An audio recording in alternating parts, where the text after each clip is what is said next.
Live. All right. Good. Hopefully that will work. Two sessions live at the same time. Recording on YouTube over there live and Facebook over here, and recording everything as well. So we have 3 channels working. Well, good morning, good afternoon, good evening, everyone. Thank you for joining me. This is our weekly session. We try to do it every Friday at 11 a.m. Pacific time. My name is Danny, as you know, and I speak in English because this is open to the public, and we have multiple people from multiple locations around the world in multiple languages, of course. This session is about real estate investing, obviously, and it's set up for you guys. So you are most welcome to submit the questions.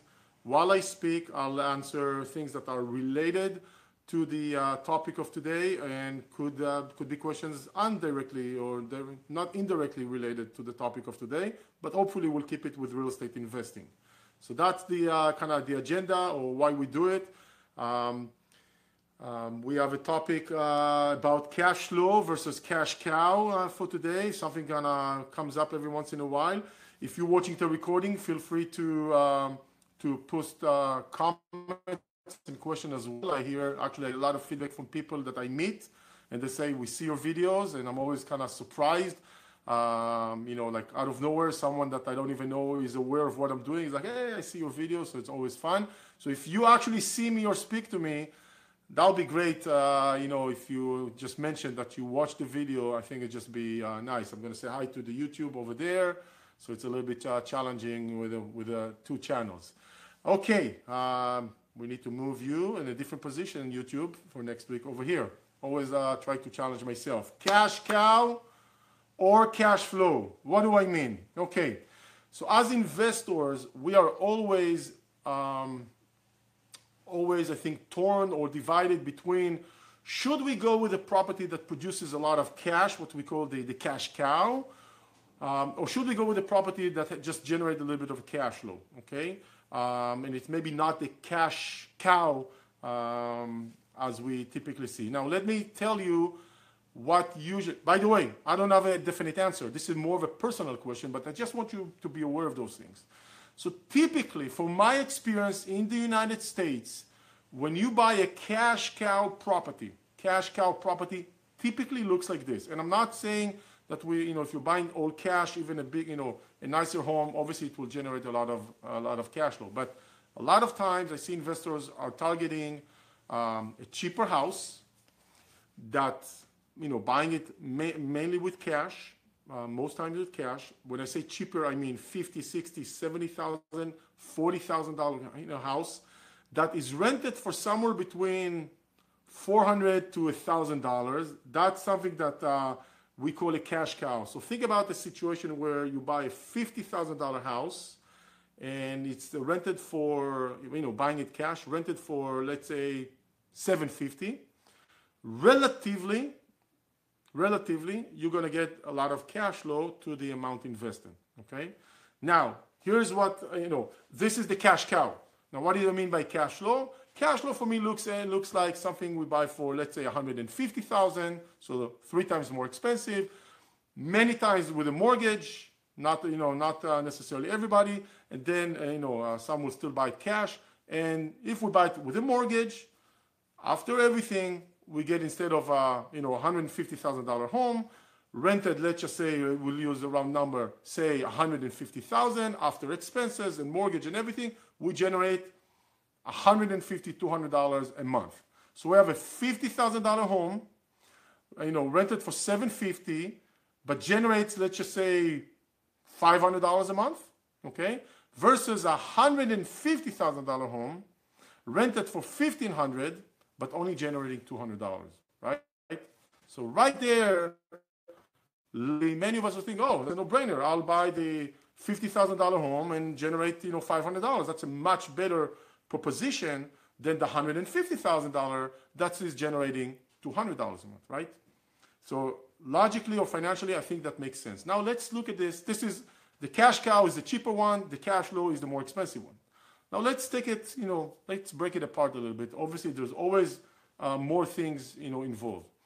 Typically, from my experience, and you are most welcome to dispute that. You are most welcome to disagree with me. This is not something that is, that everybody agrees on. But usually, when you buy a $40,000, $50,000 house in the States, obviously it's going to be, not in the expensive places. It usually looks like this. You're buying a small home, small being 700 square feet, 800, maybe 1,000, maybe 1,100. Older home, 1920, 1930, 1940s. 2-1, 2-2, 2-1.5, bedrooms, bathroom, maybe 3-1. And typically in a lower end community. Lower end being the tenants that usually are coming to those houses are not making a lot of money, okay? By the way, I have 2 houses like this right now that I'm selling because I can tell you that they follow exactly this model, right? And it's in a relatively an okay area. But since the day I've purchased them, I'm going to use them as an example. None of those houses, this is probably 3 years, were able to hang on to the same tenant more than probably 6 months. That's probably the longest. And probably each one of those went through delays and late payments and all of those things, right? So always, each one of them, and that's very common in this type of tenant profile, will have issues with the tenant, not making the payments on time. Now, it's not that they don't want necessarily to. It's not about bad tenants. A lot of those tenants, if they didn't get paid by Friday, they get paid either weekly or bi-weekly.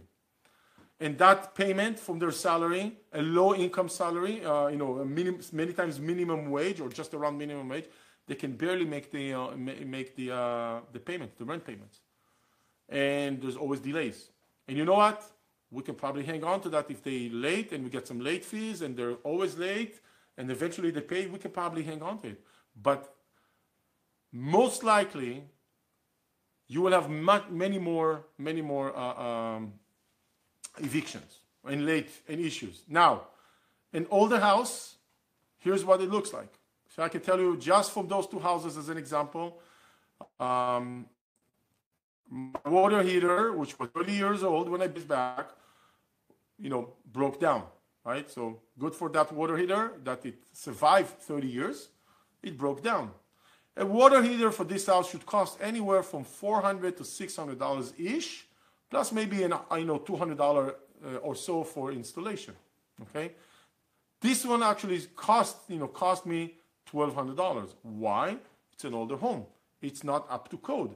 To bring it up to code, an additional $400 or $500 right there. And that's not the only time I had it. So that's with water pipes, with electrical wiring.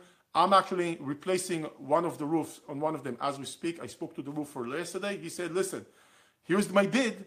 Once I tear everything up, I don't know exactly what I'm going to find. And there's probably going to be some things that are not up to code that I need to add, to fix. Otherwise, I can't do the work, and that will be an additional cost. I don't know until I actually tear off the existing roof, see what's going on, and I'm going to tell you. So most likely, because it's an older house, it's going to be requiring an additional money to bring it up to code. What am I trying to tell you? On paper, a lot of those houses, by the way, it doesn't have to be always the case, and maybe some of you already purchased and owned such houses, but in reality, on paper, they look beautiful. In reality, older home in not so good community area schools with a lower income kind of a tenant profile are not as attractive once you see how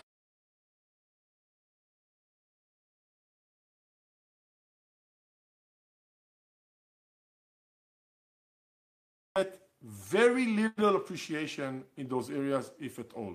Okay, you may enjoy it a little bit, but typically you'll get very little appreciation. Now, a good area, nice area, with good tenants, with that both couple with a family, both work. They can actually make the rent on time.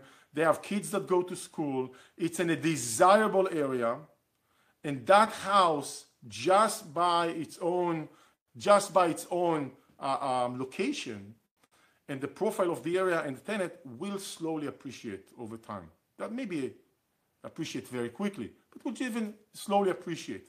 At least it will keep up its value with inflation and then some.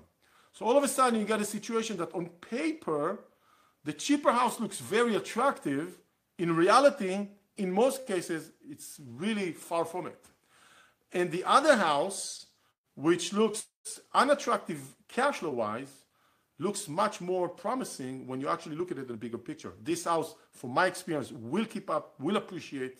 I'm not talking about rapid appreciation, but even minimal appreciation will always be desirable, to live, areas that are desirable to live in. Probably we're going to be newer house, so maybe 10, 20, 30, 40 years. You're not going to have all those issues of replacing all those things and up to code and broken pipes and electrical. And altogether, as an owner, the cash cow that looks really attractive on paper generates tons of noise into your life. I know that very well, all too well. While the one who's kind of cash flow and not cash cow generate noise, but very minimally. And when you look at the bigger picture, the one that is a cash flow and not a cash cow, over time, will most likely benefit you financially much better, plus much less stress and noise and issues coming from this house. So I see that someone says the video stopped. Are you still seeing me or not? Give me a like or response if you can see me. If not, we'll have to reset the video. I'm going to wait for 20 seconds because sometimes it takes. Okay, thank you.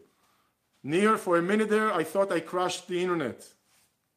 I was hoping to. Okay, so we're back.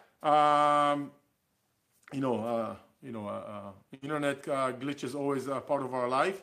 So what I'm trying to say is, if you are an investor and you're kind of debating which one, know this. I'm not saying that one is better or one is right or one is wrong.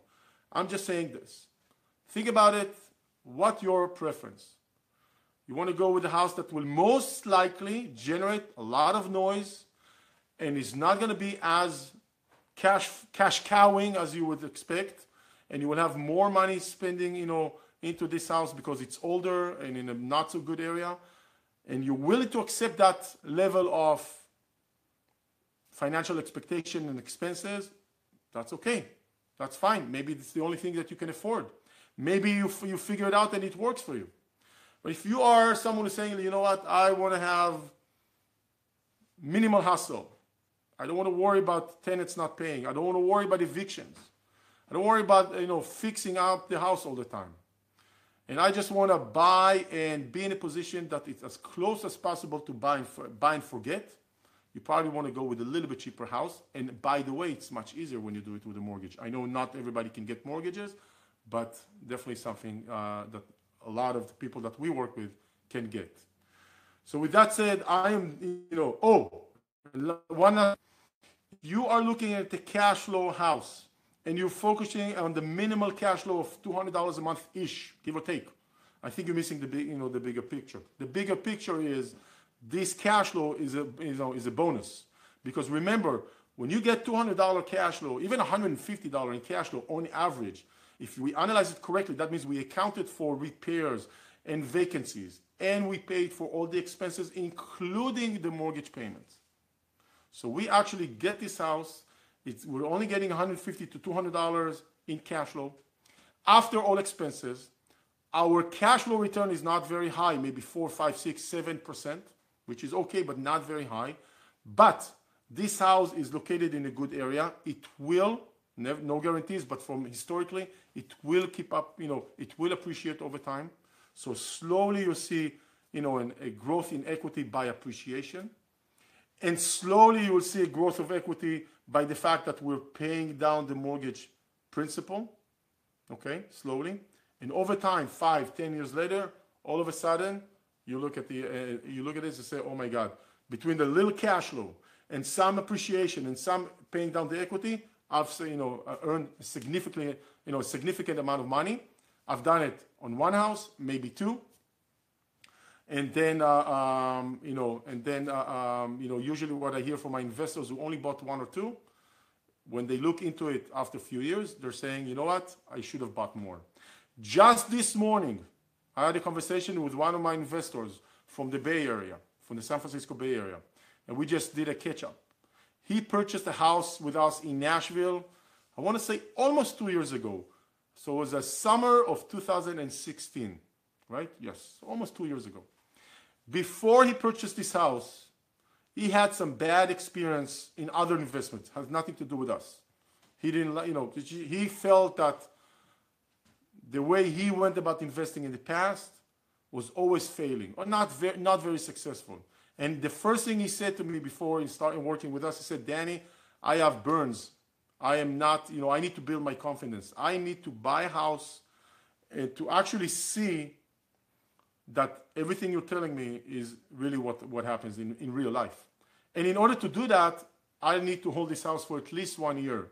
1 year of full cycle to know that things are okay. And that's exactly what he did. He actually purchased the house and held it for more than, for 1 year, or he still has it. And after a year, to the date, I called him, I say, remember a year ago, you said that you wanted to hold it for 1 year? Tell me what happened. He says, Danny, everything is fine. It wasn't a smooth sale. We had some vacancy. We had some repairs. We had, complaints. It's exactly the noise you told us it's going to be. And my house appreciated about $25,000. I can't, no complaints about that. And my answer to him a year ago, a year after he purchased the house, I said, listen, I told you back then you should have bought two. I think you should buy two, the second one as quickly because the market is really appreciating. Well, he's back. He's ready to buy his second one in a very tight market, almost 2 years later. I told him this morning, I wish you bought two, not to mention 4 back then, but that's done. So with that said, I am done with what I wanted to cover, talking about cash cow and cash flow. To summarize it, I just want to tell you, I'm not saying one is better, one is worse. It's a matter of comfort zone and personal flavor or preference and budget. But I do want you to the one thing I want to make sure you're fully aware, if you're going with a cash cow, just know it usually means cheaper, older, not so good areas with multiple issues and problems. You're going to probably have a lot of noise. Even if you work with a property manager, the property manager will experience the same noise, from a high level of noise from that property. That means it will come, it trickles up to you, the owner. Okay? So let's see if we have questions. If you have more questions, obviously post them. If you are on YouTube, because we're doing this on 2 channels, then you are most welcome to post questions live or after the fact. Okay. I completely agree with you. Time plus peace of mind equals money, also keeping your place in good shape. I agree with you as well. Location. Yuval, I think we talked about the difference between cash flow and cash cow. Tell me if if it wasn't covered. So I don't see actual, questions coming in. Your questions can come on not just the topic of today. There can be other things related to real estate. And while I'm waiting for more questions, I want to also tell you that we have a new opportunity to participate in a passive manner in a fund. The fund is buying 18 rented houses in North Houston, in a good part of Houston. The part that didn't really get hit by the storm, by the way, for those of you who wonder.